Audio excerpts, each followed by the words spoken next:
Welcome back, everybody, to the Locked On Pirates podcast. I am, of course, your host, Who Does the Most, Ethan Smith. Hope you guys are all having a phenomenal Wednesday, October 12th. Happy birthday, 23rd birthday to my wonderful sister. Hope she's having a wonderful day. But here on the Locked On Pirates podcast, I am your host, Ethan Smith, of course, Who Does the Most. On today's episode, it is Mailbag Wednesday, and there was one main question that brought to my attention something that the Pirates might have to think about that might maybe everybody else isn't thinking about here looking into the 2022-2023 offseason. So we'll get into that today. Also, David Bednar had an interesting stat come out about him via the Twitter feed, and I found it very interesting because I think it's something that the Pittsburgh Pirates can look to as something promising for the future and something that they can look forward to when they do indeed start contending again. And all of that and more on today's episode of Locked On Pirates, which is brought to you by Roan and Built Bar. More on them later, but also thank you for making me your first listen of the day every single day here on the Locked On Podcast Network, where it is your team, your Pittsburgh Pirates, every single day. And with that said, let's get into today's episode, everybody. You are Locked On Pirates, your daily Pittsburgh Pirates podcast. Part of the Locked On Podcast Network, your team every day.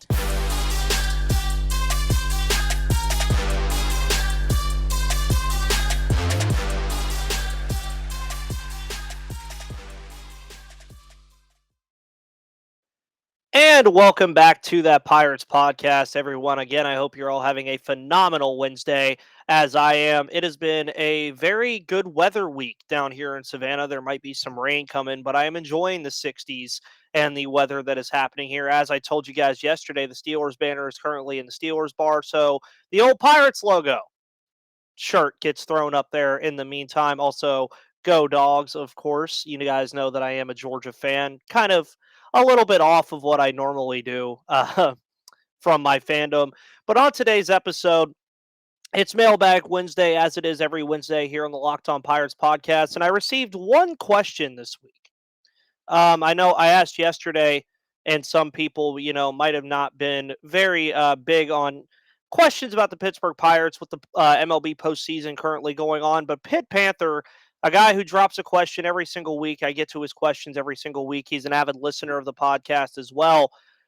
Asked a very detailed question that I wanted to get into because it's something that I have thought about that I don't want to think about, and something that I think a lot of Pirates fans might need to just keep in their rear view in terms of Bryan Reynolds. Now, Bryan Reynolds, of course, this year, not the same guy he was in 2021 by any stretch of the imagination. 2021 was a phenomenal year for Bryan Reynolds where he was just electric. He was an all-star. He was one of the better outfielders in all of baseball. He was a Gold Glove finalist. He did everything. So, the encore was not as great. He got the year started off pretty slow, but of course he had his moments. He had the 3 home run game against the Washington Nationals. And after those first couple months of slow baseball, especially after the All-Star break, he seemed to pick it up and was named the Pirates MVP this year, which I believe was warranted for his consistent play down the stretch. But Pitt Panther has one question to ask in regards to Bryan Reynolds, and I'm going to read it in the entirety.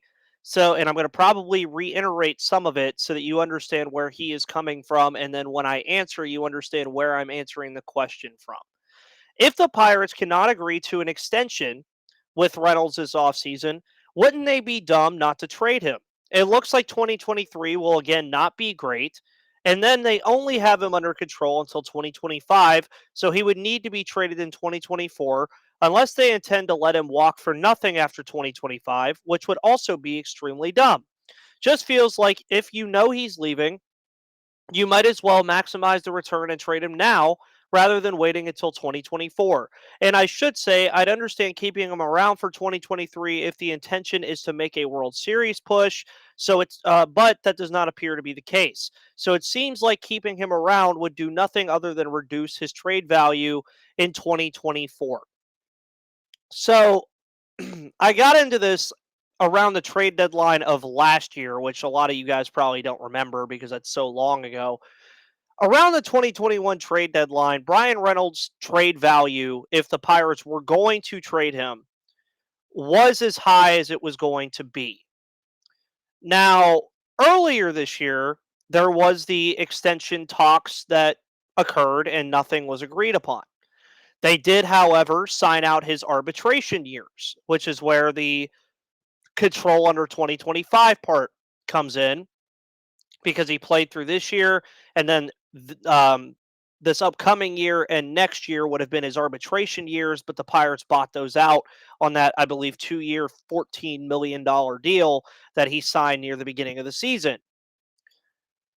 Last year would have been the time to trade Bryan Reynolds, and it would have been the best time to trade Bryan Reynolds. I mean, I remember seeing the mock trades that were going on from teams that were going to unload top prospects for Bryan Reynolds that needed outfield help. I remember the Mariners were a team looking at him. There, you had the Philadelphia Phillies looking at him as you see that they went out and signed Kyle Schwarber and Nicholas Castellanos this offseason. They obviously wanted outfield help around Bryce Harper. There's a lot of teams that were clamoring to sign Bryan Reynolds and or trade for Bryan Reynolds and bring his services to their ball club. There's still teams that I believe would still do the same, but after what we saw this year, obviously that offer would not be what it was before. Now, when you're looking at a guy who signed the extension that he did, 2 years, $14 million, to a lot of other teams, that's easy money. I mean, 7 million AAV, that's easy money. Where I feel like on this with the Bryan Reynolds thing is I think you make great points. Is if you cannot agree to an extension with Bryan Reynolds this offseason, trade deadline 2023, especially as you mentioned, the 2023 probably won't be that great. I disagree. I think the Pirates are going to be much more competitive than everybody thinks they are, mainly because of the services of O'Neal Cruz, Bryan Reynolds, and a lot of the top guys on this team. But if you do not come to an extension with Bryan Reynolds this offseason, there is the very real possibility that with this team, when I say competitive, I don't say they're going to contend for a playoff spot in 2023. I just think they're going to be a much more competitive baseball team. I think that opens the door for you to trade him at the trade deadline this upcoming year. That's not something that a lot of people are going to want to hear. It's not something I want to hear, but it's something very feasible that I think is a possibility for the Pittsburgh Pirates to at least consider. Now, I want to know this, and we'll get into this a little bit here in a moment after I start on it, and then we'll continue after the ad read. I want to really see how hard the Pirates push to extend Bryan Reynolds. Like, I want to see in this offseason, is it an everyday thing like Bryan Reynolds is, the reps are from Bryan Reynolds are talking to the reps from Ben Cherington, and they're going back and forth. Let's get this thing done. Or is it going to be a slow burn and then the Pirates offer a lousy offer near the back end of the offseason to where it trickles into the season again and the two sides just don't have any leverage whatsoever to get a deal done? That's what I'm interested to see in terms of this. But we're going to continue this conversation about Bryan Reynolds in a moment. But I want to talk to you guys about Roan. Remember, pray to always, always, always look your best. Got to do it.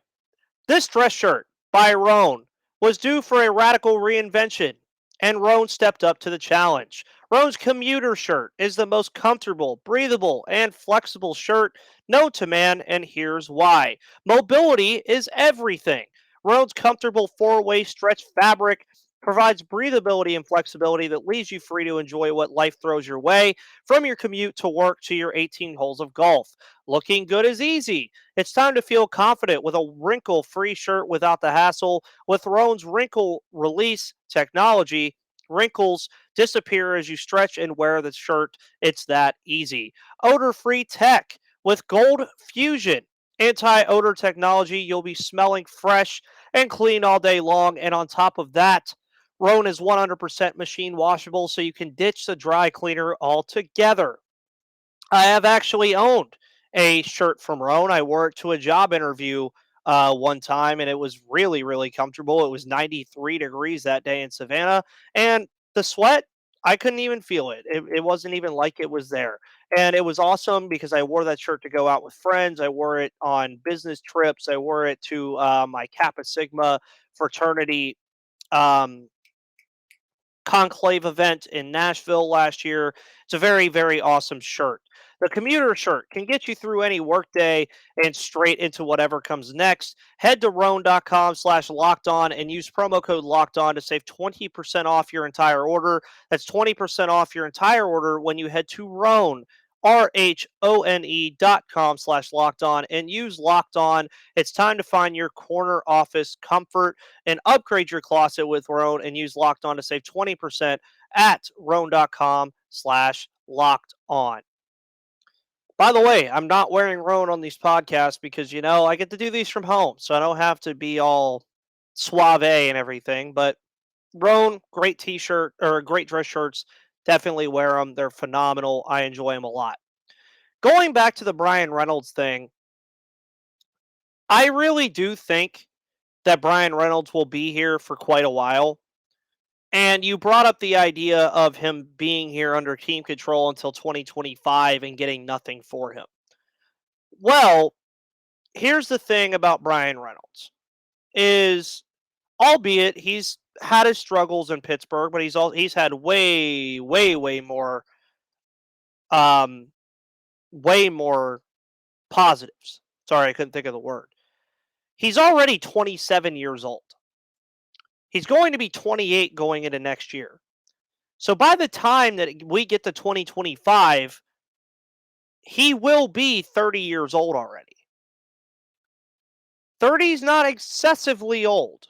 I will say that. It's not excessively old. Bryan Reynolds is a fairly healthy player. I agree with that there too.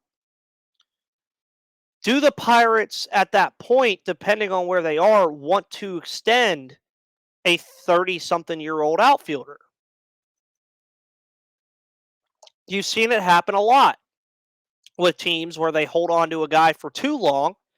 And I'm not saying that's going to happen to Bryan Reynolds. I think he's a phenomenal baseball player and he's going to play well into his 30s. But I agree with the sense that with the Pittsburgh Pirates, a guy who is up there in that age, I don't think they're just going to be so resilient to sign a guy. Now, I'm saying this as if he is not extended or not even talked to about being extended until that time. Obviously, between the moment of me speaking about this and that time, it will be talked about on multiple occasions of extending Bryan Reynolds. There's two sides to this coin. You extend Bryan Reynolds, he becomes the unquestioned leader of this ball club. He doesn't have to worry about being traded. He doesn't have to worry about going anywhere. Hopefully, he brings his team to a contending light, and that's the good side of things. If you trade him away, depending on the package that you get, there is promise in this outfield right now. You have Jack Sawinski, you have Cal Mitchell, Kanan Smith and Jigba, Matt Frazier, Connor Scott are in the wings. Then you have Lonnie White Jr. down the road. There's a lot to look forward to with this outfield. But trading Reynolds, I don't think works for what the Pirates have been preaching that they want to do, which is hold on to guys, stay patient now, and this is what they're doing now. Because you saw how the trade deadline this past year went. They traded Quintana and Vogelbach and Stratton.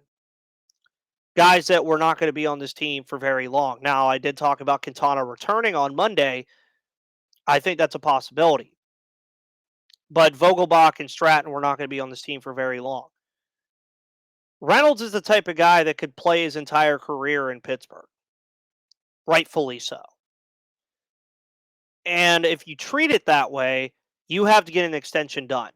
But I do agree with the question that was asked. I do think that the Pirates have to start putting their foot on the gas on getting Bryan Reynolds extended. And I'm not even going to stop there.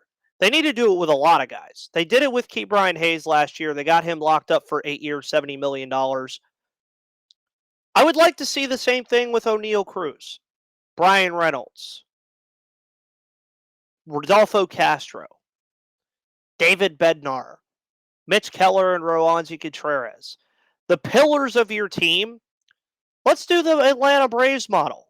Let's go look at that model.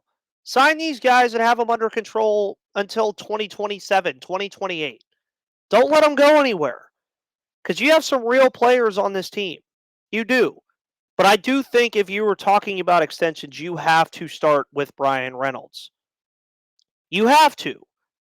I think he's the one guy on this team that deserves it the most. I think he would warrant, obviously, this extension and play through it in its entirety. And it would just be nice for Pirates fans to be able to look at a guy like a Bryan Reynolds and say, okay, he's going to be here for a while. Because now the lurking thing that keeps happening in the back of our heads is, oh, yeah, Bryan Reynolds is awesome. We love to watch him play every day. But when's he getting traded? That's the thing that keeps happening on the back end of this stuff is Bryan Reynolds is a phenomenal baseball player, but Pirates fans have been conditioned to wonder when is he getting traded. If they extend him like they should, that would obviously leave the window. Now you have a little bit more patience with guys like O'Neill, Cruz, Castro, Bednar, Keller, Contreras. You have patience there because you have them under control for quite a while. My main argument is if you want this team to be consistently good for a while, keep the good parts around. Because there's a lot of good things about this team individually right now. The main question, which was the question in 2016 and 2018, there's a lot of good pieces, but they were never cohesive.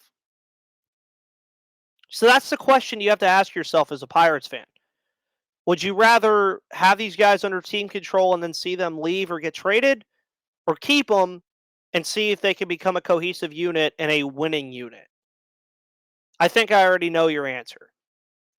But Bryan Reynolds, I think he will be extended at some point, but we'll just have to wait and see what the Pirates decide to do in terms of our star outfielder. Today's episode is also brought to you by Built Bar. If you haven't tried Built Bar Puffs yet, you are depriving yourself of one of the life's greatest joys. And guess what? There's a new flavor. Delicious, indulgent cookie dough. Covered in chocolate. That's right, Built has done it again. Let me introduce you to your new favorite.